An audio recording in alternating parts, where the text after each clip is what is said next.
whistle, Soldier of Fortune,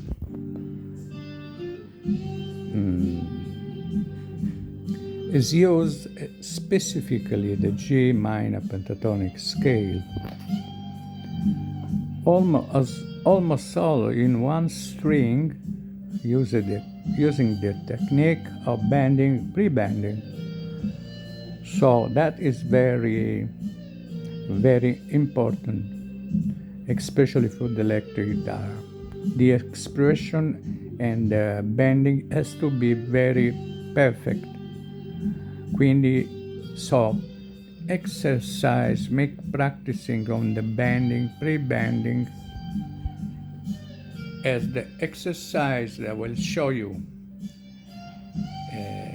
What is a bending? Is when you rise up a string to a quarter note, half note, and one tone. So you, even if you are very dotated, very gifted, as Gilmour can even rise up the note to two tones, but it's very, very rare, because you have to be very gifted to do that.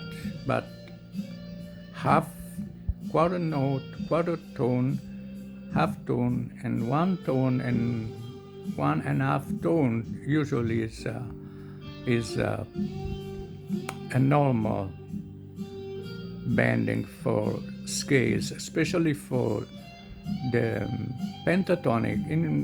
And the most used strings in the pentatonic scale for bending are the second and third string. So you have many degrees that can change the variety of the chromatism of the scales.